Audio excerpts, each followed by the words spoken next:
ஊதிய மாற்று ஒப்பந்தத்தை அமல்படுத்த வலியுறுத்தி நெய்வேலி என்எல்சி தொழிலாளர்கள் இன்று 2வது நாளாக போராட்டத்தில் ஈடுபட்டுள்ளனர். இதுகுறித்த கூடுதல் தகவல்களை தருகிறார் எமது செய்தியாளர் தேவநாதன். என்எல்சியில் பணிபுரியும் தொழிலாளர்களுக்கு 5 ஆண்டுகளுக்கு ஒரு முறை புதிய ஊதிய மாற்று விகிதத்தை அமல்படுத்துவது வழக்கம். கடந்த 2011ஆம் ஆண்டு டிசம்பர் மாதத்துடன் பழைய ஊதிய மாற்று விகிதம் காலாவதி ஆகிடுச்சு. இந்த நிலையில் புதிய ஊதிய மாற்று விகிதம் 1/1/2012 முதல் அமல்படுத்தப்பட வேண்டும். ஆனால் இந்த ஊதிய மாற்று விகிதத்தை இதுவரை என்எல்சி நிர்வாகம் அமல்படுத்தவில்லை. இதற்காக அங்கீகரிக்கப்பட்ட தொழிற்சங்கங்களான தொழிலாளர் முன்னேற்ற சங்கமும் அண்ணா தொழிற்சங்கமும் பல கட்ட பேச்சுவார்த்தைகளை என்எல்சி நிர்வாகத்தோடு நடத்தியிருக்காங்க. இந்த பேச்சுவார்த்தைகள் அனைத்துமே தோல்வியில் முடிவடைந்த காரணத்தால் கடந்த மாதம் 18ஆம் தேதி என்எல்சி நிர்வாகத்தில் அங்கீகரிக்கப்பட்ட தொழிற்சங்கங்கள் ஒரு வேலைநிறுத்த நோட்டீஸ் கொடுத்தாங்க. இந்த வேலைநிறுத்த நோட்டீஸ் கொடுத்து 15 நாட்கள், அதாவது 2ஆம் தேதியோட 15 நாட்கள் ஆன நிலையில் அவங்க எப்போது வேண்டுமானாலும் வேலைநிறுத்தத்தில் ஈடுபடலாம் அப்படின்னு ஒரு நிலை இருந்தது.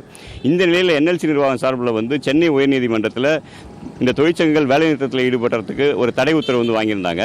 இதன் காரணமாக இப்போ தொழிற்சங்கங்கள் நேற்று முதல் அடுக்கடுக்கான போராட்டங்கள் அறிவிச்சிருக்காங்க. அதாவது நேற்று அனைத்து சுரங்கங்கள் மற்றும் அனல் மின் நிலையங்களுக்கு உள்ளார ஒரு சிறிய ஆர்ப்பாட்டத்தை நடத்தினாங்க. இன்னைக்கு தங்களது கோரிக்கைகளை அட்டையாக அணிஞ்சிக்கிட்டு தற்போது பணிக்கு போயிட்டு இருக்காங்க.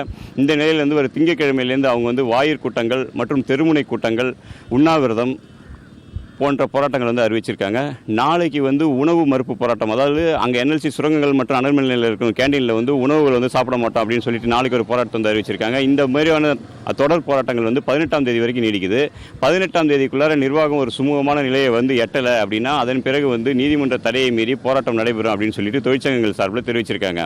இருந்தாலும் நிர்வாகம் உடனடியாக பேசணும், தங்களுடைய கோரிக்கைகள் நிறைவேற்றணும் அப்படின்றது இங்குள்ள தொழிலாளர்களுடைய முக்கிய எதிர்பார்ப்பாக இருக்கிறது. தந்தி செய்திகளுக்காக நெய்வேலியிலிருந்து எஸ். தேவநாதன்.